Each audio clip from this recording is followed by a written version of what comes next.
Well, hey guys, hello and welcome to Niti Shiksha, and this is Mihir Thakur, and today we are going to discuss a very important news. अभी recently क्या हुआ कि कर्नाटका के अंदर में कुछ मुस्लिम women's को, कुछ मुस्लिम स्टूडेंट्स को कॉलेज के अंदर एंट्री करने से रोक दिया गया क्योंकि उन्होंने हिजाब पहना हुआ था। जो मुस्लिम लेडीज़ पहनती हैं हिजाब, सिर्फ इसको पहनने के कारण जो है वो कॉलेज के अंदर उनको आने से मना कर दिया गया, क्योंकि कहा गया कि अब जो है आपको अगर कॉलेज के अंदर आना है तो आपको हिजाब नहीं पहनना पड़ेगा, एक यूनिफॉर्मिटी जो है वो मेंटेन करना पड़ेगा। तो ये देखते ही देखते एक लीगल इशू बन गया है। तो आज के डेट में कर्नाटका के अंदर में काफ़ी बड़े मात्रा में जो है ये प्रोटेस्ट हो रही है हिजाब को लेकर के कि ये हमारा कॉन्स्टिट्यूशनल, ये मुसलमानों का कॉन्स्टिट्यूशनल राइट है, आप इसको नहीं रोक सकते हो, स्टेट इसको नहीं रोक सकती है। तो आज के वीडियो में हम लोग डिस्कस करेंगे इस मैटर्स को और देखेंगे कि हिजाब पहनना या फिर ऐसे कोई और भी रिलीजन्स के कस्टम्स जो होते हैं वो कितना ज़्यादा इम्पॉर्टेंट होता है, क्या आप उसको पब्लिक प्लेसेस पे कर सकते हैं, या फिर हिजाब पहनना जो है वो मुस्लिमों का कॉन्स्टिट्यूशनल राइट्स है या नहीं। इससे रिलेटेड कुछ प्रीवियस केसेस भी देखेंगे, सुप्रीम कोर्ट और हाई कोर्ट के कुछ वर्डिक्ट्स भी देखेंगे इससे रिलेटेड, और इन सभी के बाद आपकी डाउट जो है वो इसको लेकर के क्लियर हो जाएगी। तो स्टार्ट करते हैं आज के इस वीडियो को without any further delay. So let's begin. सबसे पहले हम लोग बात करते हैं न्यूज़ में क्या है। तो जैसे कि मैंने बताया, न्यूज़ में ये है कि 6 स्टूडेंट्स थी जिनको इस कॉलेज के अंदर में जाने नहीं दिया गया क्योंकि उन्होंने हिजाब पहना हुआ था, और ये एक जो है लीगल इशू बन गया है। देखो, बात करते हैं अब हम, how is religious freedom protected under the constitution. हिजाब पहनना या फिर जो रिलीजियस फ्रीडम होता है लोगों का, उसको हमारे संविधान में कहाँ पर जो है वो प्रोटेक्ट किया गया है, संभाल करके रखा गया है। धार्मिक स्वतंत्रता का अधिकार जो है वो संविधान के किस अनुच्छेद से और किस तरीके से हमें मिला हुआ है, इस पे हम लोग एक नज़र डालते हैं ताकि आपको आगे आने वाली चीज़ें अच्छे से समझ में आए। देखो, आर्टिकल 25 जो है हमारे कॉन्स्टिट्यूशन का, उसका क्लॉज 1 ये बात करता है, freedom of conscience and the right freely to profess, practice and propagate religion. यानी कि हर व्यक्ति को अपने अंतर आत्मा से किसी भी धर्म को मानने, किसी भी धर्म की प्रैक्टिस करने, यानी कि उस धर्म को अंदर जो रिचुअल्स होती है, कस्टम्स होती है, उसको फॉलो करना, और या फिर उस धर्म का प्रचार प्रसार करने का पूरा अधिकार है, संवैधानिक अधिकार है।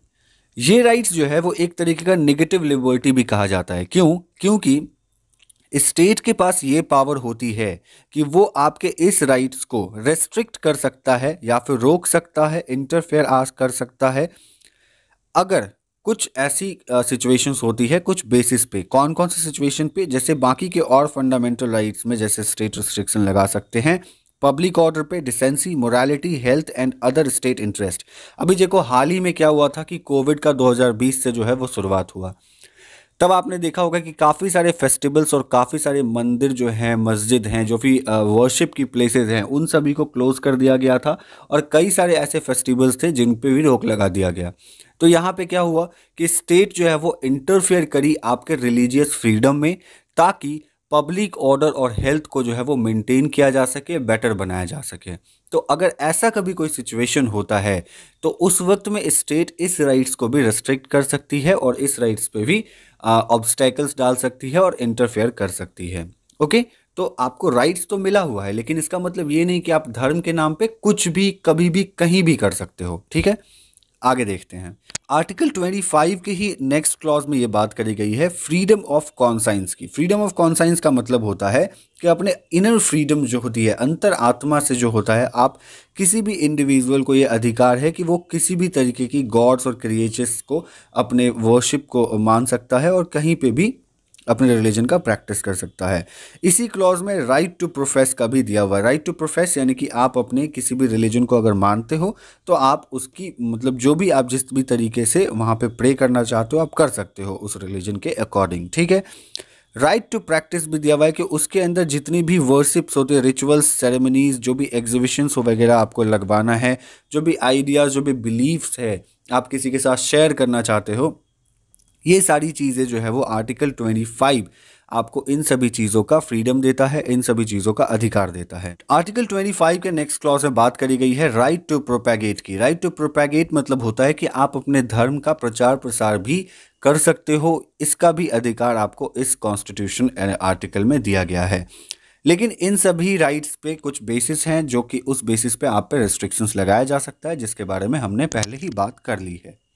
अब हम लोग बात करेंगे अभी से जो अभी मुद्दा है, जो इशू अभी चल रहा है हिजाब को लेकर के, इससे रिलेटेड अब हम लोग बात करते हैं। थोड़ा बैकग्राउंड की अगर हम बात करते हैं तो ये बात करेंगे कि एसेंशियल रिलीजियस प्रैक्टिसेस टेस्ट हम किन किन चीज़ों को मानेंगे जो कि एक एसेंशियल होता है, मतलब कि आपको अपने धर्म में वो चीज़ करना ही पड़ता है, ठीक है, उसके अलावे आप कोई भी ऑल्टरनेटिव उसका नहीं चूज कर सकते हो, उसको हम एसेंशियल प्रैक्टिस टेस्ट मानते हैं किसी भी रिलीजन का। ओके, देखो, कुछ सालों से देखा यह गया है कि सुप्रीम कोर्ट जो है इवॉल्व करती है practical test of sort to determine what religious practices can be the constitutionally protected and what can be ignored. ठीक है, ये चीज़ ये सुप्रीम कोर्ट तय करेगी कि कौन सी चीज़ जो है यानी कि आपके रिलीजन में एसेंशियल है, ठीक है, और कौन सी चीज़ जो है वो इग्नोर करी जा सकती है। देखो 1954 में क्या हुआ कि सुप्रीम कोर्ट एक केस डिस्कस कर रही थी, एक केस पे वर्डिक्ट सुनाई थी। उस केस का नाम था सिरूर मुट केस का, ठीक है। इसमें बात हो रही थी कि term religion will cover all rituals and practices integral to a religion. The test to determine what is integral is a term essential religious practices test. यानी कि कोई कोई रिलीजन में इंटेग्रल रिलीजन जो होता है, कोई प्रैक्टिस जो होती है जो उस रिलीजन का इंटेग्रल पार्ट होता है, उसको हम एसेंशियल टेस्ट मानते हैं, उसको हम एसेंशियल टेस्ट मानेंगे। फॉर एग्जाम्पल, जैसे कि पंजाबी जो सिख होते हैं, उन सिख में एक अलग सेक्ट है। उस सेक्ट में ये चीज़ है कि वो दाढ़ी और अपना बाल नहीं कटवा सकते हैं। उनका ये एसेंशियल प्रैक्टिस टेस्ट माना गया है, तो उनको इन चीज़ों की आज़ादी दी गई है, उनको ये चीज़ रखने को फ्रीडम दिया गया है, तो उसको हम एसेंशियल टेस्ट मानेंगे। The test a judicial determination of religious practice has often been criticised by legal expert. लेकिन टेस्ट जो होती है वो कई बार जो हमेशा जो है वो क्रिटिसाइज करी गई है लीगल एक्सपर्ट के द्वारा। In criticism of the test, scholars agree that it is better for the court to prohibit religious practices for public order rather than determine what is so essential to a religion that it needs to be protected। यानी कि इस criticism में ये कहा गया है कि scholars ये एग्री करते हैं कि कोर्ट को ये डिटरमाइन करना चाहिए कि प्रोहिबिशन जो है रिलीजियस प्रैक्टिसेस का पब्लिक ऑर्डर के बेसिस पे किन चीज़ों को रेस्ट्रिक्ट करना चाहिए और किन चीज़ों की परमिशन देनी चाहिए, और इसको प्रोटेक्ट भी करना चाहिए। In several instance the court has applied to test the keep certain practices out. देखो, कई बार जो है ये देखा गया है कि कोर्ट के द्वारा, सुप्रीम कोर्ट के द्वारा कई सारे रिलीजन का कई सारा प्रैक्टिसेस को बैन कर दिया गया है, कई सारी चीज़ों को रिस्ट्रिक्ट कर दिया गया है कई कई रिलीजन में, जो कोई कोई कस्टम्स वगैरह या रिचुअल्स वगैरह करी जाती थी। देखो, इसी के एग्जाम्पल पे हम अगर बात करते हैं तो 2004 में एक केस हुआ था सुप्रीम कोर्ट के अंदर में, और उस केस में जो है सुप्रीम कोर्ट ने अपना वर्डिक्ट सुनाया, अपना जजमेंट दिया, और आनंद मार्ग सेक्ट जो है, एक आनंद मार्ग सेक्ट एक रिलीजियस आप कह सकते हो कि सेक्ट है, उनके तांडव डांस का परफॉर्मेंस हुआ करता था पहले, है ना, पब्लिक स्ट्रीट्स वगैरह में, पब्लिक्स के बीच में जो है तांडव डांस का प्रैक्टिस हुआ करता था। तो आनंद मार्ग के इस प्रैक्टिस पे जो है वो सुप्रीम कोर्ट में केस पहुंचा था, और सुप्रीम कोर्ट ने ये जजमेंट दिया कि आनंद मार्ग का ये फंडामेंटल राइट नहीं है कि वो अपना तांडव डांस पब्लिक स्ट्रीट पर जो है वो जा करके करें। दैट्स वाई सुप्रीम कोर्ट ने ये करार किया कि ये जो तांडव डांस है आनंद मार्ग का, ये इसके एसेंशियल रिलीजियस प्रैक्टिस टेस्ट में नहीं इंक्लूड करेंगे हम, और इसको आप पब्लिक स्ट्रीट पे नहीं कर सकते हो।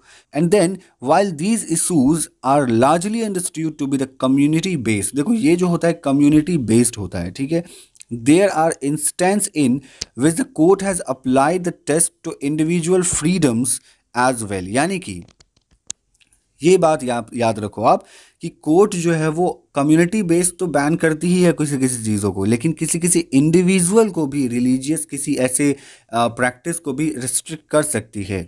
फॉर एग्जाम्पल की अगर हम बात करें तो 2016 में क्या हुआ कि सुप्रीम कोर्ट के पास एक केस पहुंचा, उसमें एक मुस्लिम एयरमैन थे, इंडियन एयरफोर्स के ऑफिसर, ठीक है, उनको दाढ़ी रखने पे रिस्ट्रिक्शन लगाया गया था, ठीक है, Indian air force for keeping a beard. देखो, आर्म फोर्स रेगुलेशन 1964 एक्ट के तहत ये चीज़ प्रोहिबिट करी गई थी कि growth of hair by armed force personnel except for personnel whose religion prohibits the cutting of hair and shaving of a face. यानी कि 1964 का जो आर्म्ड फोर्स रेगुलेशन एक्ट था, उसके बेसिस पे उसके प्रोविज़न में ये कहा गया था कि आर्म्ड फोर्स पर्सनेल को अपने फेस पे दाढ़ी या फिर बाल लंबे लंबे नहीं रख सकते हैं वो, ठीक है। इस एक्ट के तहत ये कहा गया सिर्फ वही लोग रख सकते हैं जिनके रिलीजन में ये चीज़ एसेंशियल है। फॉर एग्जांपल जैसे मैंने पहले आपको बताया कि पंजाबी वगैरह जो होते हैं उनके एक सेक्ट है, उस सेक्ट में जो है वो बाल और दाढ़ी नहीं कटवा सकते हैं, तो उनको ये चीज़ फ्रीडम दी गई थी। लेकिन हर रिलीजन को ये फ्रीडम नहीं दी गई थी, आपको इस एक्ट के प्रोविजंस के अकॉर्डिंग ही इंडियन एयरफोर्स का पर्सनल रहना पड़ेगा। तो ये 2016 में भी इंडिविजुअल बेसिस पे सुप्रीम कोर्ट ने ऐसी चीज़ों को बैन किया ही था। आगे अब हम बात करते हैं। तो इसके बाद ये चीज़ कहा गया कि जो कोर्ट है वो ये बताती है कि keeping a beard was not an essential part of Islamic practices. क्योंकि देखो, इस्लाम में हर लोग, हर इंसान जो है वो दाढ़ी और बाल नहीं रखते हैं, ठीक है। हर लोग दाढ़ी नहीं रखते हैं, कुछ लोग हैं जो कि ऐसा मानते हैं, वो अपना बियर्ड बढ़ा करके रखते हैं। इस बेसिस पे सुप्रीम कोर्ट ने कहा कि इस्लाम में बियर्ड रखना जो एसेंशियल पार्ट नहीं है, तो हम इन चीज़ों का अलाउंस या इस चीज़ों की अनुमति आपको नहीं दे सकते हैं।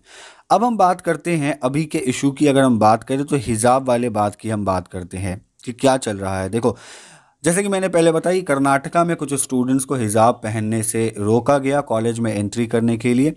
While this had been put to courts on several occasions, लेकिन इससे पहले भी कई बार कोर्ट के पास ये सारी मुद्दा, ये सारा जो इशू है हिजाब से रिलेटेड, वो पहुंचा हुआ है। Kerala High Court particularly on the rights of Muslims women to dress according to the tenets of the Islam, ठीक है, थ्रो अप कन्फ्लिक्टिंग आंसर्स।